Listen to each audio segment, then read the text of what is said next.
И снова утро, новый день, который вместе с вами встречаем мы, Катерина Винокурова, Павел Танин. Это «Утро Якутии», 26 октября на календаре, день недели, вторник. Да, телеканалы «Якутия-24» и НВК «Саха». Вместе с вами пробуждаемся, настраиваемся на продуктивный, веселый, позитивный день, как, в принципе, каждое утро будничного дня.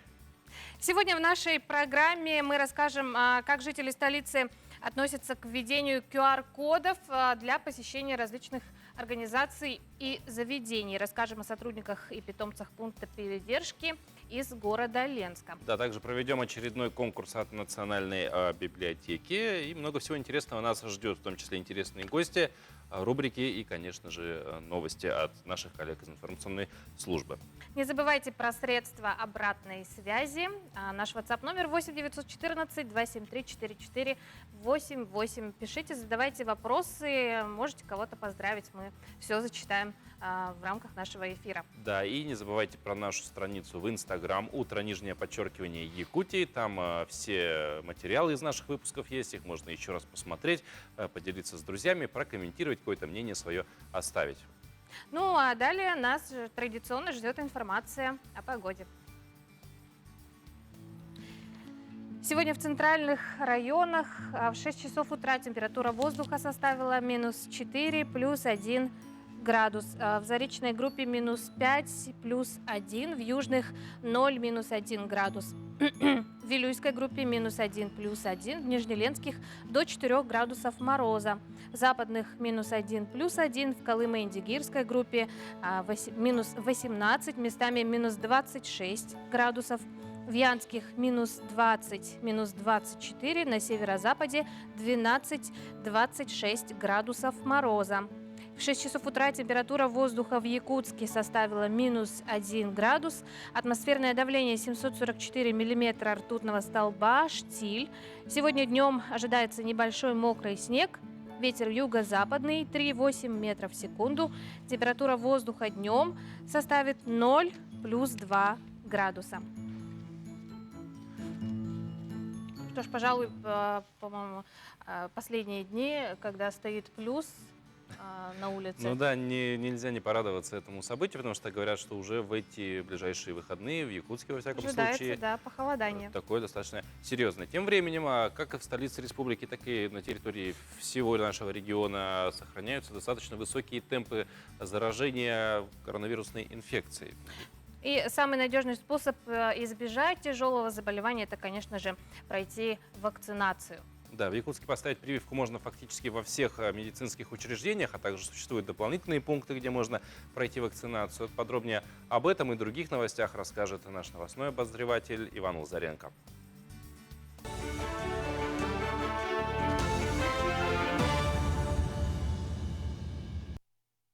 Доброе утро, Якутия, доброе утро, коллеги. Вы смотрите новости. Вакцина есть и хватит ее на всех желающих. В Якутском медцентре активно идет прививочная кампания. Ажиотаж среди населения большой. В день проходит по 150-200 человек. В наличии есть все препараты: и «Спутник Ви», и «Эпивак», и «Ковивак», и даже самый популярный сейчас «Спутник Лайт». Дополнительные прививочные центры развернули в 202-м, а также в 203-м микрорайоне. Помимо того, с субботы начали вакцинацию мигрантов, студентов и трудящихся по предъявлению загранпаспорта. А в нерабочие дни с 30 октября по 7 ноября пункт вакцинации в городском медцентре будет работать в том же режиме по будням с 8 утра до 8 вечера и в выходные с 9 до 15 часов.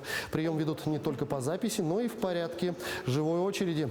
Перед процедурой обязательный осмотр врача. Вакцинация у нас всегда проходила в активном режиме, сейчас тем более.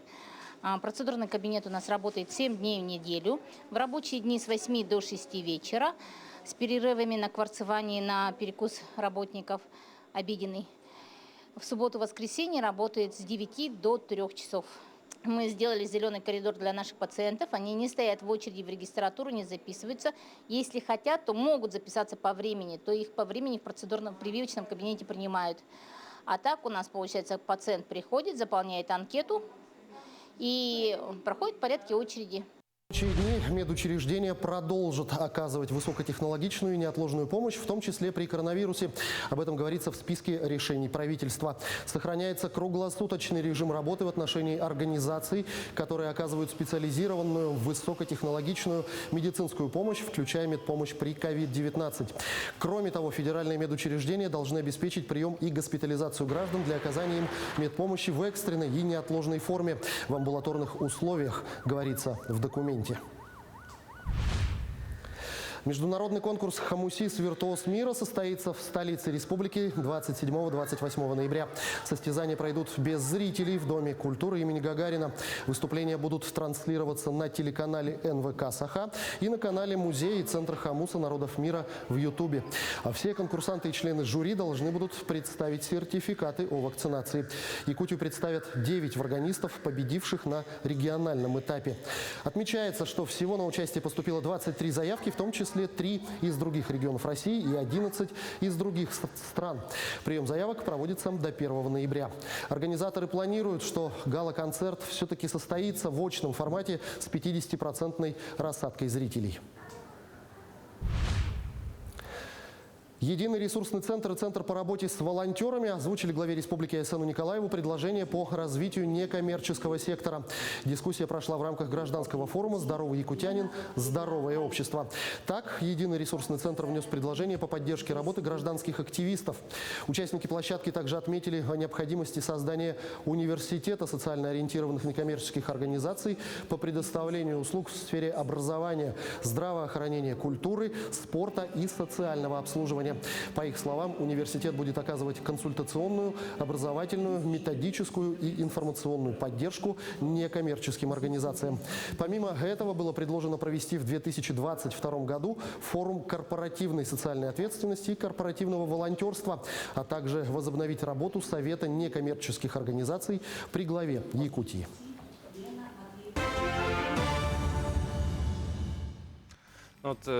Благодарим, Иван, за полезную информацию, за актуальную, свежую информацию новостную с самого утра. Тем временем, перед тем, как передать слово, мы говорили, опять же, о темпах роста коронавирусной инфекции. И вот одна из, так сказать, практик, которая помогает людям восстановиться после болезни, это дыхательная гимнастика. Причем профилактик тоже, И да. в том числе это профилактика вообще всех дыхательных этих вещей. Просто хорошее правило, потому что дышать нужно уметь правильно. Это тоже целое искусство. И вот в течение этой недели мы предлагаем вам пристраститься к этой привычке очень хорошей. И некоторые из упражнений предлагаем сделать прямо сейчас.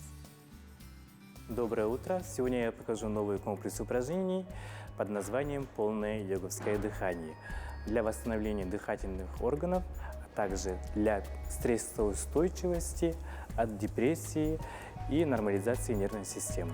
Первое упражнение – диафрагмальное дыхание. Делаем глубокий вдох носом и выпячиваем живот. Выдох через рот. Воздух весь уходит. И еще раз вдох, выдох, вдох, выдох. Еще раз вдох, выдох, вдох, выдох, вдох носа, выдох через рот. 8 вдохов и выдохов. Следующее упражнение – ключичное дыхание. Пальцы на ключицу. Делаем глубокий вдох и поднимаем ключицу. И выдох через рот. Делаем вдох носом. Выдох через рот. Вдох. Выдох. Вдох, выдох, вдох, выдох, вдох, выдох. Итак, 8 раз. Следующее – реберное дыхание. Ладошки на ребра. Делаем глубокий вдох. Раскрываются ребра. При этом не поднимаем грудной отдел. Выдох через рот. вдох, выдох, вдох, выдох, вдох, выдох, вдох, выдох, вдох, выдох. 8 раз. Следующее упражнение. Мы объединяем эти 3 дыхательных комплекса в одну. То есть, когда мы делаем вдох, наполняем живот воздухом. И во время вдоха еще наполняем грудной отдел. Делаем выдох, с грудного отдела воздух уходит. И перемещаемся на живот, и с живота тоже воздух уходит. Итак, вдох, живот, грудной отдел, выдох, с груди на живот. Итак, 8 раз. Будьте здоровы, всего вам доброго, не болейте. В Лондоне в 1863 году, в этот день, 26 октября, на Куин-стрит в таверне вольных каменщиков представители 11 столичных, ну, имеется в виду лондонских, футбольных клубов учредили Ассоциацию Англии. Это был первый в мире узкоспециальный футбольный союз. Собравшиеся футбольные джентльмены выработали свод правил, состоящий из 13 пунктов, которые были во многом близки к действующим и поныне. О других датах и событиях 26 октября узнаем далее. На календаре 26 октября. Сегодня отмечается День приятных неожиданностей. По народному календарю православные люди в этот день отмечают праздник в честь Иверской иконы Пресвятой Богородицы, которую именуют также Вратарницей или Привратницей. Икона почитается как чудотворная. Ее оригинал, написанный по преданию евангелистом Лукой, хранится в Иверском монастыре на горе Афон в Греции. В этот день, в 1824 году, в Москве официально открыт Малый театр. В 1863 году в Лондоне учреждена футбольная ассоциация, первый в мире узкоспециальный футбольный союз. В 1920 году Совет народных комиссаров издал постановление о продаже за границу русских художественных ценностей. На основании постановления создается антикварный экспортный фонд. С 1921 года Государственный фонд ценностей для внешней торговли. Первые массовые изъятия ценностей для срочной продажи оказались связаны с церковным имуществом. В 1955 году на территории Южного Вьетнама создана Республика Вьетнам со столицей Сайгон. В этот день родились Доминика Скарлатти, итальянский композитор и клавесинист; Василий Верещагин, русский живописец и литератор; Андрей Белый, русский писатель, поэт и критик; Наполеон Хилл, американский философ и писатель; Франсуа Миттеран, французский политический деятель, 21-й президент Франции; Владимир Железняков, советский детский писатель, кинодраматург, заслуженный деятель искусств России; Владимир Кашпур, советский российский актер театра и кино, народный артист РСФСР. Известен зрителям по работе в таких картинах, как «Командир счастливой щуки», «В огне брода нет», «Холодное лето 53-го», «Роковые яйца» и многие другие. Игорь Масленников, советский и российский кинорежиссер, сценарист, народный артист РСФСР. Дмитрий Сычев, российский футболист, заслуженный мастер спорта России. Именины в этот день отмечают Вениамин, Иннокентий, Карп, Никита, Николай и Трофим. Поздравляем всех именинников этого дня. Да, и как бы ждем, когда наши именины наступят. Я думаю, на этой неделе будет все-таки хотя бы разочек. Но тем временем мы продолжаем наш эфир. Как гласит народная мудрость, талантам нужно помогать, бездарности пробьются сами. Сегодня мы бы хотели обсудить тему работы регионального центра выявления и поддержки одаренных детей. Тем более, что на днях в Якутск приехал очень важный гость в данной сфере. Это член директор президиума Совета по образованию и науке при президенте Российской Федерации Максим Протусевич. Он является директором президентского физико-математического лицея номер 239 в Санкт-Петербурге. О целях его визита и о работе мы сегодня поговорим с ректором Малой академии наук Василием Павловым. Василий Климович, доброе утро. Доброе утро. Да. Ну, собственно, как мы сказали, в Якутск прибыл член Президиума Совета по образованию и науке при президенте Российской Федерации. Какая вообще цель его визита? Что ему уже за время визита удалось сделать? Максим Протусевич – это такая суперзвезда в нашем российском образовательном пространстве. Я просто не могу описать, насколько это важная личность, потому что это человек, с которым связаны все большие достижения в олимпиадном движении, 60 победителей международных олимпиад по математике, физике. Это невероятное, как говорится, достижение. И это школа номер 1 в нашей стране, в России. Он является экспертом образовательного фонда «Талант и успех», который возглавляет президент нашей страны. И, соответственно, образовательный центр «Сириус» это относится к данному фонду. И он приехал в качестве эксперта, чтобы проверить нашу работу, помочь нам советом своим опытом. И это большое для нас достижение, потому что только благодаря «Сириусу» мы смогли его заманить, скажем, сюда, в Якутию. И это, значит, после 30 лет ожидания. Мы его 30 лет ждали. Он здесь впервые. Он здесь впервые, да. В Якутии начал работу региональный центр, да, для поддержки и выявления одаренных детей. Расскажите об этом. Да. Вот как раз мы работаем по модели образовательного центра «Сириус». И благодаря этому мы стали составной частью большой экосистемы российской. И наши дети сейчас через данную образовательную систему могут очень хорошо и весьма эффективно проходить самые замечательные наши вузы Центральной России, самые известные наши высшие учебные заведения через свои проектные работы. И сейчас, вот, допустим, благодаря «Сириусу» наши ребята делают замечательные проекты. Например, создание искусственного спутника Земли, который мы планируем запустить где-то в апреле-мае месяце. Тут тоже нам помогает Роскосмос, естественно. И это все благодаря той работе, которую мы провели с «Сириусом». Василий Климович, Малая академия наук в республике, она уже 30 лет ждали Протусевича, 20 лет занимается олимпиадным движением. Уточнить нужно, потому что олимпиадное движение все-таки в первую очередь, мы почему-то думаем про спорт, олимпиада имеется в виду в науках, в образовательном сегменте.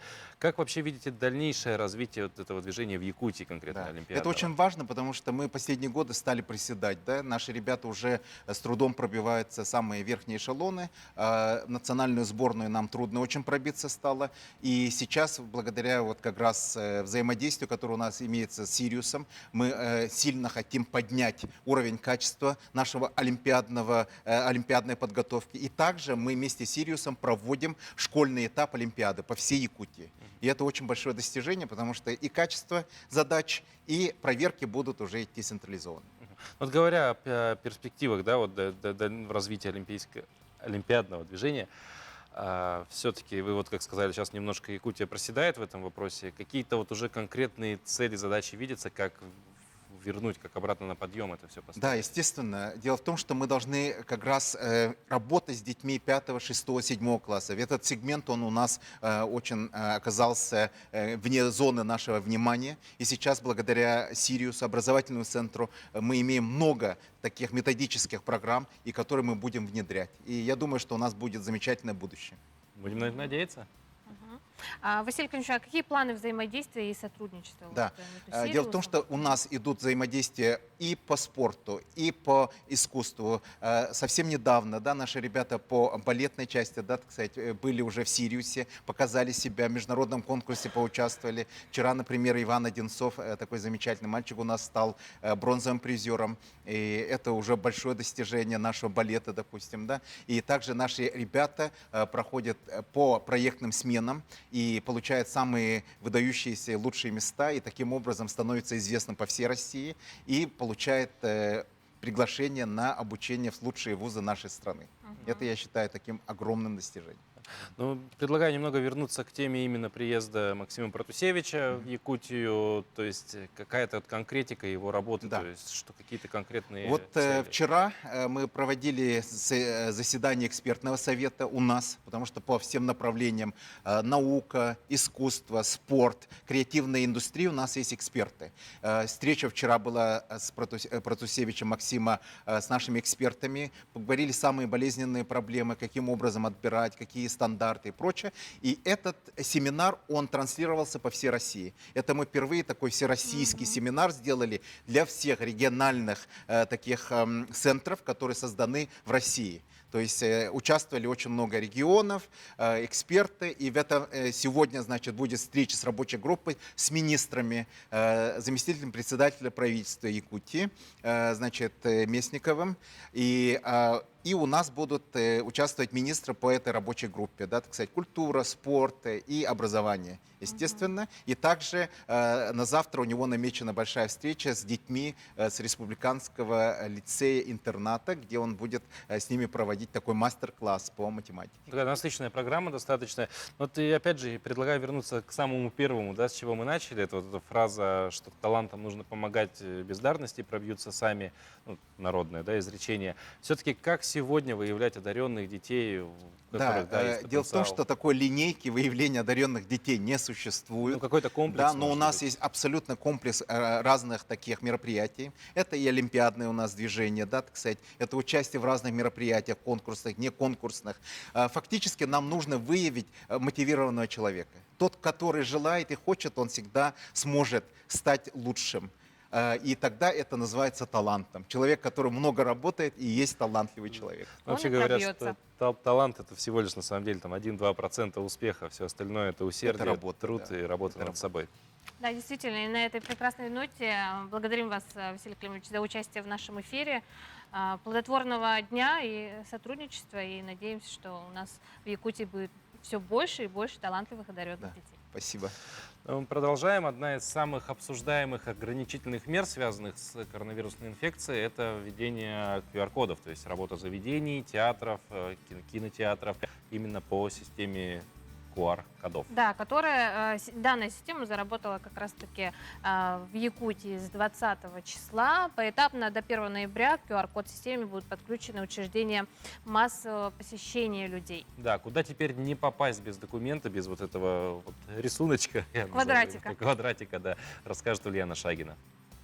Мне, пожалуйста, один билет. Здравствуйте, предъявите, пожалуйста, ваш QR-код. Теперь в кинотеатр за билетами только при наличии личного QR-кода. Кассир за стеклом проверяет наличие документа.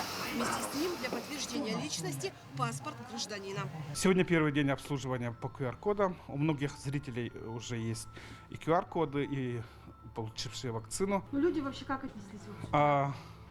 И люди к этому отнеслись спокойно, потому что понимают, что это все делают для людей. Опрос также показал, что многие не против нововведения. Особенно пожилые. Как правило, эта категория людей более осознанно относится к своему здоровью. Ну, надо защитить себя и людей, и близких, окружающих. А вы как считаете, QR-код Тоже нужен, так не же, нужен? Себя надо защищать, потому соседей. А вы сами вакцинированы, да? Вакцинированный был. Я считаю, это нормально. Нормально? Потому что такие все мероприятия никак не помогают, какие бы они по плану, да, придумали. Ничего не помогает. Я считаю, народ вообще какой-то несознательный.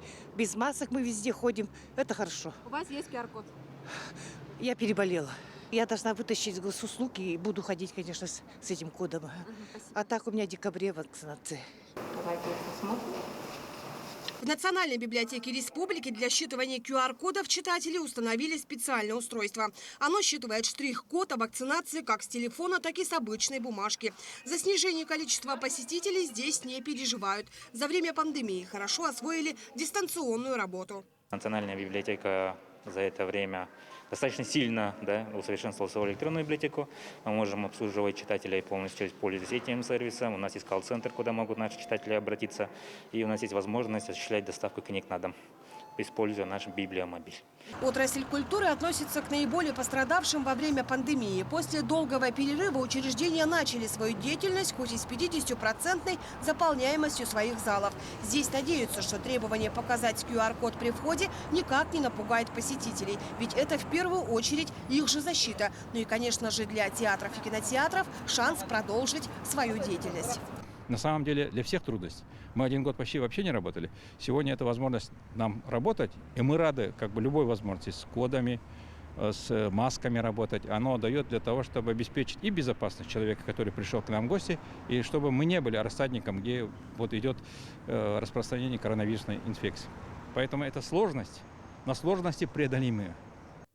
Для того, чтобы получить свой личный QR-код, нужно просто зайти по своей учетной записи в портал государственных услуг. Далее заходим в раздел «Вакцинация от ковид» и «Дневник вакцинации». В открывшемся окне сертификат по вакцинации будет доступен как на русском, так и на английском языках. Помимо сертификата вакцинации можно показать справку о перенесенном ковиде. Оба документа должны быть с QR-кодом, подтвержденным на портале госуслуг. Документы можно носить как на электронных, так и на бумажных носителях.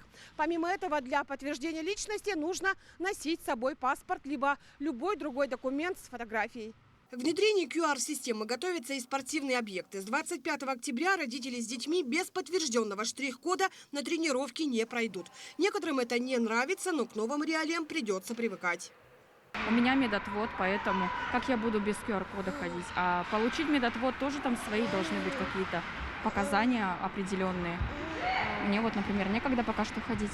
Тут и до QR-кода было все строго, а все-таки работа с детьми. Спорт, учреждения долгое время были закрыты, так что все понимают, насколько важно обезопасить себя, родителей, ну, конечно же, детей. Сейчас у нас проходят контрольные игры среди наших спортсменов ограниченными командами. За вместо 22 человек в составах участвует по 11 человек с каждой стороны. Ну и, соответственно, выдаем списки ограничения зрителей. У нас присутствует не больше 50 человек, родителей, которые могут следить за играми одновременно, да. Ну, соответственно, выдерживают дистанцию и одевают маски. Спортивные объекты, там относятся все спортивные залы, плавательные бассейны, ледовые катки, тренажерные залы, фитнес-клубы. Просьба каждому жителю нашей республики, любителям активного образа жизни, любителям физической культуры и спорта, отнестись к данным требованиям с пониманием. И хочу призвать всех жителей уважать друг друга, любить друг друга, сохранять здоровье своих родных, близких. Третий этап внедрения QR-кодов начнется с 1 ноября и коснется уже учреждений общественного питания, ресторанов, кафе, столовых и банкетных залов. Паша, у тебя уже предоставлялась такая возможность показать в учреждениях QR-код? На самом деле нет. То есть, чтобы в каком-то учреждении, кафе, кинотеатр, нет. Такого еще не было. Кафе у нас, как известно, с 1 ноября только уже вводится эта система. Да, до этого не было с этим опыта такого, чтобы прийти, показать. Покажите ваш квадрат. Вот оно. Все, проходите. Но нас, тем не менее, не перестают удивлять особенности русского языка. Да, банально QR-код. Или QR-коды, или коды. Знаешь такое выражение «дойти до ручки»? Да, знаю, слышал часто, но на самом деле всегда возникает вопрос, а что же это за ручка, как она выглядит и как до нее дойти? Далеко ли до нее идти, самое главное. Но тут знаем, из нашей рубрики говорим правильно. Доброе утро, дорогие телезрители. Наверное, никто не пожелает ни себе, ни своим родным, ни своим близким дойти до ручки, то есть опуститься, потерять человеческий облик. Но мало кто знает, что ручка из этого выражения имеет отношение к калачу. Калачи на Руси выпекали всегда и любили их и в деревне, и в городе. Калачи, которые продавались на вынос, изготавливали в форме замка, и соединялся этот замок специальной ручкой, перемычкой у калача. Когда горожанин покупал такой калач, он держался за ручку и съедал калач. Из соображений гигиены ручку саму не ел, отдавал ее или нищим, или бродячим собакам. И если человек ел ручку от чужого калача, то значит он опускался буквально до уровня бродячей собаки. Поэтому берегите себя, не опускайтесь до ручки. Действительно, берегите себя. Неожиданное такое. Ну, неожиданный поворот событий, скажем так. Но говоря про бродячих собак, кстати, проблема с безнадзорными животными в Ленском постепенно решается. В последнее время их на улицах становится безнадзорных, имеется в виду животных, Да, становится меньше. Становится гораздо меньше. Городские власти этому вопросу уделяют пристальное внимание, направляя ежегодно на содержание питомника немалые средства. Более подробно об этом в нашем сюжете. Пункт передержки безнадзорных животных в Ленске был построен одним из первых в республике. Началось все с 20 вольеров, 2 работников и волонтеров. Сегодня это автономная некоммерческая организация с административным зданием, операционной, подсобными помещениями, несколькими теплыми и десятками уличных вольеров и специализированным автомобилем. Сегодня в приюте находится более 90 безнадзорных собак. Ежедневно их число растет. С одного только выезда привозят около 5 животных. Отловщики места их обитания знают наизусть. Средства отлова используют по ситуации. Ну, в зависимости от обстановки, где находится собака, среда обитания, как бы непосредственно ограда, улица, это либо нежилой комплекс, либо клетка, либо, получается, дротиком снотворным.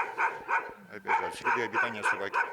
Отлов производится только гуманными способами. С начала года этого мы закупили наркоз, мы закупили вот эти духовые трубки для отлова специальные. И вот уже как бы в последнее время в основном только ими и ловим, потому что оставшиеся собаки, это которые либо нас уже знают и побаиваются, и приходится там более изощренные методики придумывать, как там загонять, подлавливать, чтобы попасть непосредственно дротиком. Ну и после этого еще там целая процедура, как догнать собаку, поймать, чтобы она никуда не убежала. Поймать животное, как уже сказала руководитель службы отлова, удается не всегда. В день нашей съемки на одной из отдаленных улиц с помощью приманки и сетки отловщики поймали нестерилизованную собаку.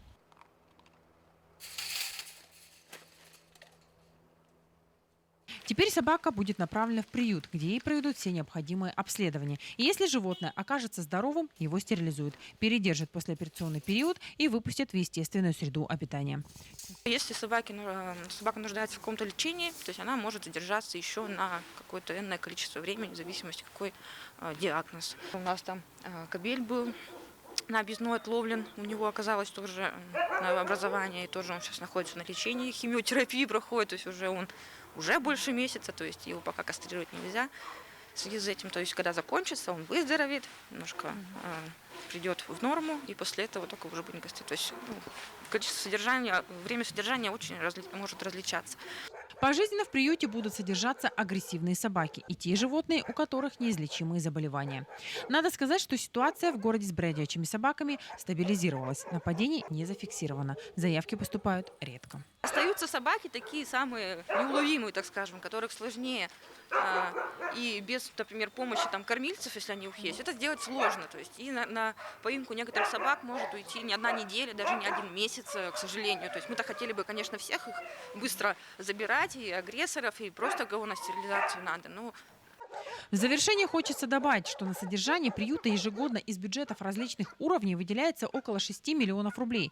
Неравнодушные лечане постоянно помогают продуктами.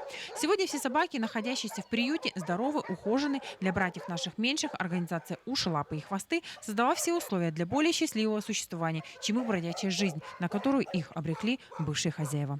Светлана Болеева, Виталий Андреев, Ленск. Доброе утро. Мы продолжаем. Министр культуры и духовного развития Юрий Куприянов рассказал, что в 2022 году пройдут большие обменные гастроли между театрами нашей республики. Так, например, жители Мирного смогут насладиться выступлениями труппы театра оперы и балета, а столичную публику как раз-таки порадуют артисты Мирнинского театра. Подробнее об этой и других новостях расскажет Иван Лазаренко.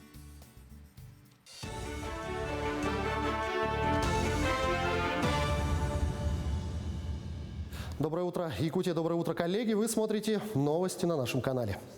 В управлении гидрометеослужбы предупредили о шугоходе на реках Якутии. По данным обзора водных объектов, на реках Якутии продолжается ледостав. При этом на реках Лени, Алдан, Вилюй и Индигиркин наблюдается шугоход различной интенсивности. На основных реках уровень воды преимущественно понижается с интенсивностью от 1 до 20 сантиметров за сутки. В 2022 году, в год столетия со дня образования ЯА СССР, Министерство культуры планирует обменные гастроли театров республики. Так, Саха-академический театр и театр оперы и балета покажут свои репертуары в Мирном. А Мирнинский театр обрадует своими выступлениями жителей столицы региона. Об этом нашему телеканалу сообщил министр культуры и духовного развития Якутии Юрий Куприянов. По его словам, на днях директоры театров встретились и обсудили предложение Минкульта и пришли к единому мнению. Также имеется предварительное соглашение насчет того, кто возьмет на себя расходы за транспорт и проживание артистов.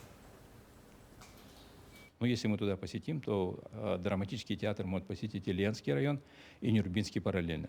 Но для балета и оперы это сложно. Балет, опера, если следующий год посетить из наших Нерингри и Мирный, будет очень хорошая такая задача, которую мы должны решить. Мы захватим и северные районы.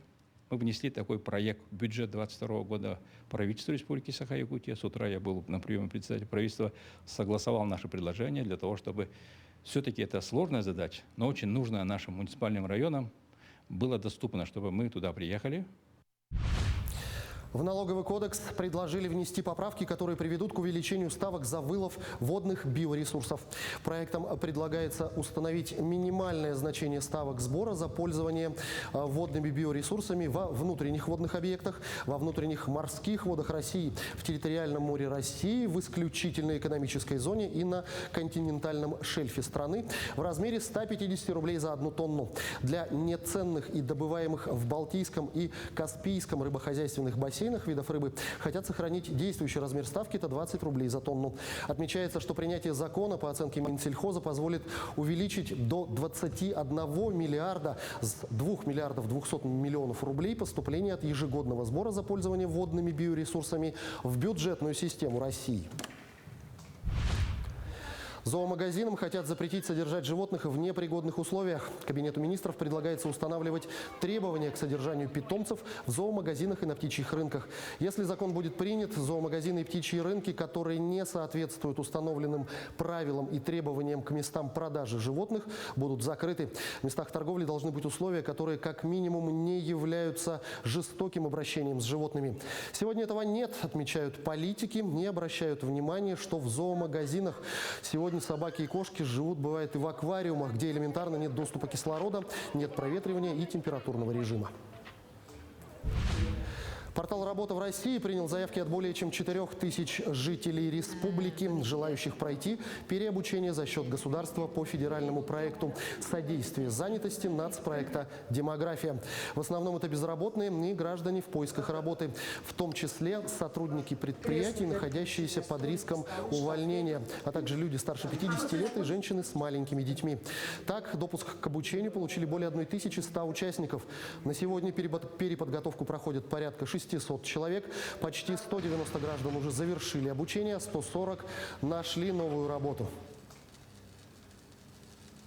К этому часу пока все. Оставайтесь на нашем канале. Отличного дня. Спасибо, Иван. Тем временем мы спешим зачитать поздравления, которые пришли на наш WhatsApp. Напомню, кстати, номер еще раз его 8 914 273 4488. Можете все свои поздравления отправить, мы обязательно их прочитаем. Мы тем временем читаем те, которые уже пришли. Любимую внучку, докторову Аниту, сердечно поздравляем с днем рождения. Желаем здоровья, успехов в учебе, расти доброй, умной, будь честным человеком, на радость родителям. Мы тебя очень любим, скучаем и крепко целуем. Бабушка, дедушка Яковлевы из села Рассавода Мегина Галасского Улуса. Мы также поздравляем Аниту. Да, и второе поздравление. Поздравляем с юбилеем мужа, папу и дедушку Колосова Андрея Николаевича. Здоровья и удачи из города Ленска. Вот такая подпись. Ну а в Германии тем временем прошел международный чемпионат усачей и бородачей, Да, в котором и как всегда без меня. В котором приняли участие свыше 100 обладателей пышной растительности на лице. Да, кто же стал победителем, если не я? Вообще, кто же стал победителем, как прошло мероприятие, расскажет наш следующий сюжет. Усы и бороды самых разных форм и размеров можно было увидеть в субботу в городе Эгинг-Амзе на юго-востоке Германии. Сюда съехались свыше 100 счастливых обладателей пышной растительности на лице из разных стран мира, чтобы посоревноваться за звание лучшего в таких категориях, как, например, усы в стиле Сальвадора Дали или окладистая борода со стилизованной верхней губой. Члены жюри, состоящего из профессиональных барберов и парикмахеров, оценивали участников по таким критериям, как качество стрижки и укладки, чистота, ухоженность, блеск и даже густота волос. Победитель в категории «Имперские усы» Ральф Шульц рассказал, что вот уже 7 лет принимает участие в различного рода соревнованиях, связанных с растительностью на лице. Сегодня мне впервые удалось победить в чемпионате Германии. До этого я занял первое место в региональном состязании, а также много раз приходил вторым. Так что сегодня я очень доволен результатом. А вот его сопернику Карлу Мусбергеру не так повезло в конкурсе. Мои усы недостаточно хороши для этих соревнований, они не слишком активно растут. У многих конкурсантов здесь растительность гораздо гуще и намного лучше поддается стрижке и укладке. Мне это не дано, и с этим нужно смириться. Несмотря на то, что фортуна на этот раз улыбнулась далеко не всем участникам, никто из них не расстроился. Все конкурсанты и гости праздника отлично провели время и повеселились.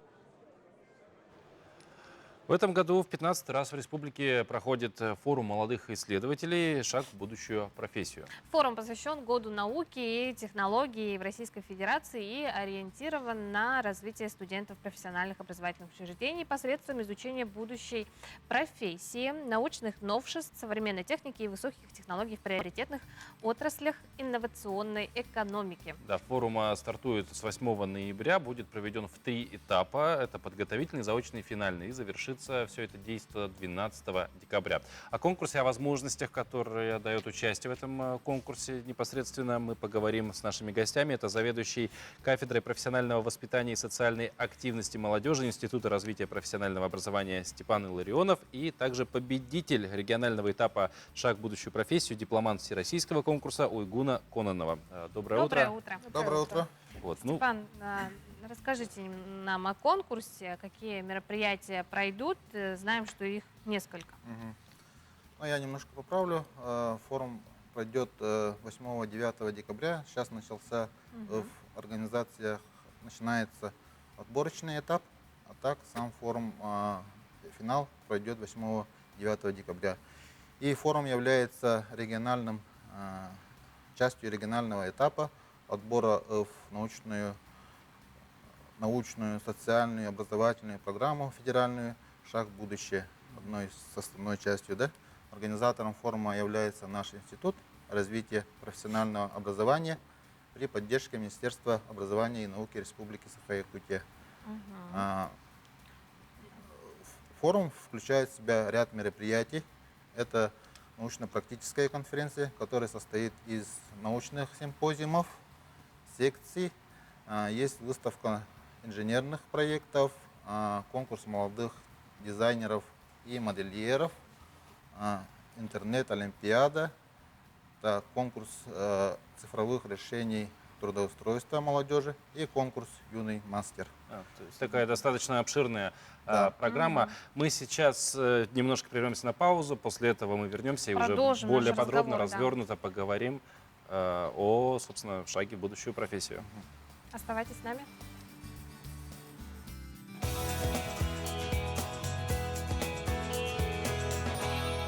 Якутия в эфире, телеканал Якутия-24, НВК Саха. Мы начали разговор буквально 3 минутки назад о том, что пройдет форум, конкурс молодых исследователей «Шаг в будущую профессию». И сейчас уже более подробно, более развернуто об этом поговорим. У нас в гостях Степан Илларионов, заведующий кафедрой профессионального воспитания и социальной активности молодежи Института развития профессионального образования, а также победитель регионального этапа «Шаг в будущую профессию», дипломант всероссийского конкурса Уйгуна Кононова. Остановились мы на самых мероприятиях и о направлениях, направлениях и пришли к логическому вопросу. Несколько конкурсов, кто экспертами, кто оценивать будет работы? Но экспертами являются наши научные представители научных организаций, наши бессменные эксперты. Вот в течение 15 лет это Чиросов Михаил Михайлович. Он доктор биологических наук и представитель Всероссийской образовательной программы «Шаг в будущее» в Республике Саха-Якутия. Также вот Матвеев Андрей Иннокентьевич, старший научный сотрудник Института горного дела, Бермяков Петр Петрович,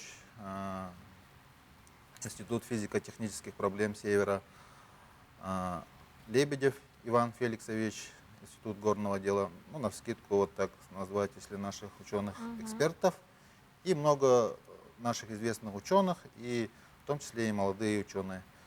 Ну, они являются нашими партнерами.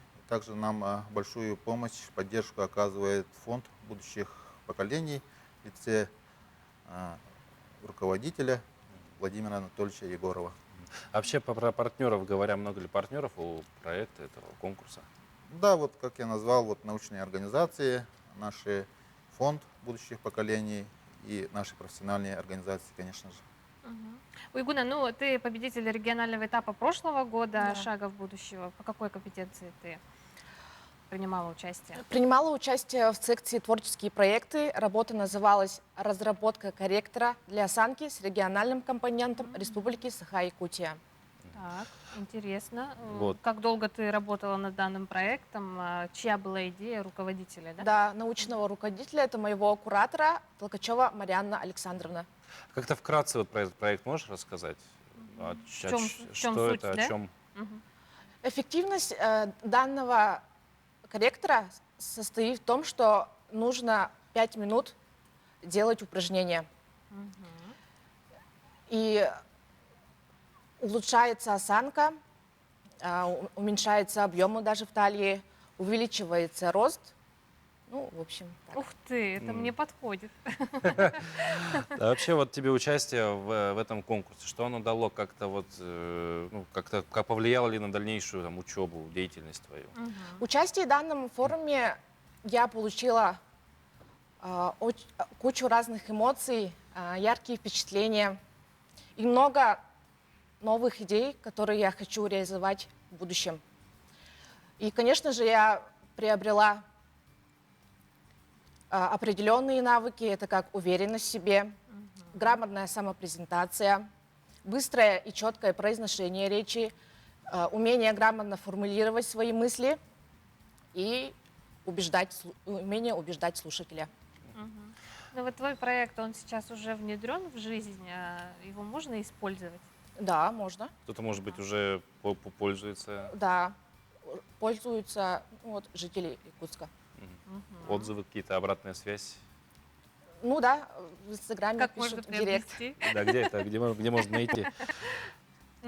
Степан, да, вот на примере Уйгуны, опять же, другие, может быть, есть примеры, Да, когда какие можно, проекты, да, да, они отметить? дальше нашли воплощение в Проекты жизни. еще. Да, в принципе, проект у нас практические, да, которые находят применение в жизни. Сама специфика обучения профессиональной образовательной организации, она предполагает такое быстрое обучение навыкам и быстрое их применение в жизни. Ну, например, в прошлом году мне запомнился проект Якутского промышленного техникума.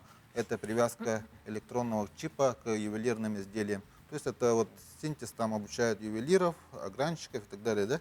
И как бы вот привязывается, например, к перстню электронный чип, и к чипу привязывается банковская карта, проездной билет, даже домофонный ключ, и ты, допустим, вот этот перстень можешь использовать как вот банковскую карту при оплате, проездной билет и так далее.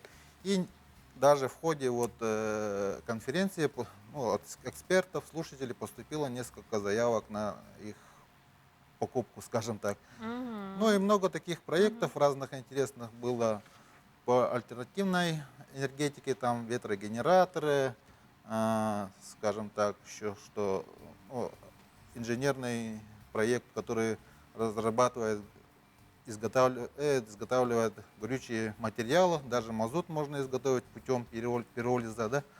Ну, такие различные по всем направлениям, где обучаются наши студенты, это медицина, педагогика, общие науки, там Ну, вот и То есть всё. это очень достаточно так послушать, Да. это очень серьезные проекты, которые действительно полезны для всего общества. Через это такой вопрос, да, кто может принять участие вообще в конкурсе, что для этого надо, как оказаться среди вот этих людей, которые создают, может быть, будущее в какой-то степени. Да, это, конечно, создают... Наши, в основном, конкурсанты — это наши студенты образовательных организаций, но в этом году мы решили расширить наш контингент, скажем так, да, участников, чтобы в нашей площадке приняли участие, могут принять и ученики общеобразовательных школ, и даже вот решили пригласить к участию воспитанников дошкольных образовательных учреждений. Для них вот мы разработали проект «Юный мастер». Ага. Ну, так как надо уже с детства развивать для детей различные умения, навыки, чтобы они потом нашли себя в жизни. Воспитывать человека, творца.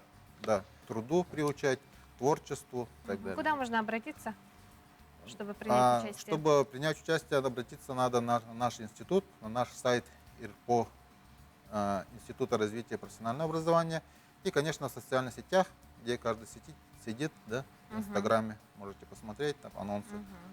Ну, как раз-таки страницу в Инстаграме мы сейчас видим на экранах, так что будьте внимательны. Зайти, следить за новостями. Степану Игуну спасибо большое за то, что пришли в эту студию, поделились. Я надеюсь, пройдет очень хорошо конкурс. Надеюсь, твои идеи какие-то новые, подчеркнула, Да. также будут реализовываться. Дальнейших успехов тебе, Спасибо Игуна, молодец. Да. Ну а мы Спасибо. продолжаем. Пришло время провести наш очередной конкурс, который проводит Национальная библиотека. Да, самые внимательные зрители, которые в течение последних 3 недель смотрели рубрику «Книжная полка», имеют шанс получить памятный подарок от Национальной библиотеки. Доброе утро! По традиции я вам задам 3 вопроса из предыдущих выпусков. В одном из выпусков мы рассказывали вам о книге Леонида Юзефовича «Зимняя дорога». В этой книге рассказывается о малоизвестном эпизоде в гражданской войне, о героическом походе сибирской добровольческой дружины из Владивостока в Якутию. Внимание, вопрос! Назовите 2 главных героев этого произведения. Следующий вопрос. Школьница Айгалана Федорова рассказала нам о книге Элиса Хеминга «Полночный единорог». Внимание, вопрос. Какое королевство охраняло это таинственное и волшебное существо «Полночный единорог»? И последний, 3-й вопрос. Сотрудник Национальной библиотеки Якутии Аина Прибылых рассказала нам об историческом здании библиотеки.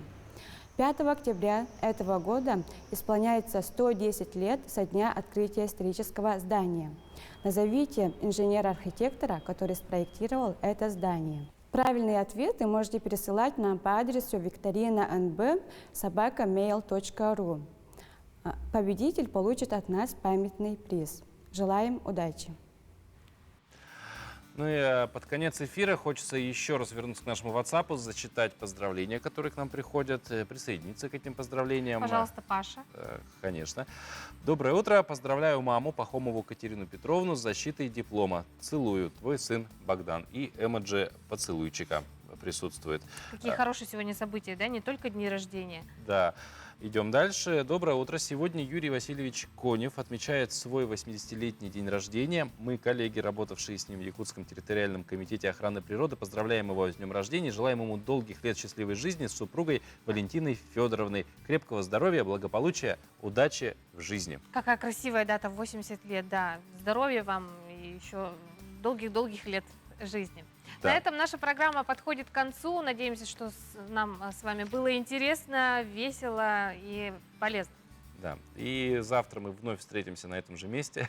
Звучит так, на этом же месте. Ну, для вас это будут ваши телевизоры или, может быть, смартфоны.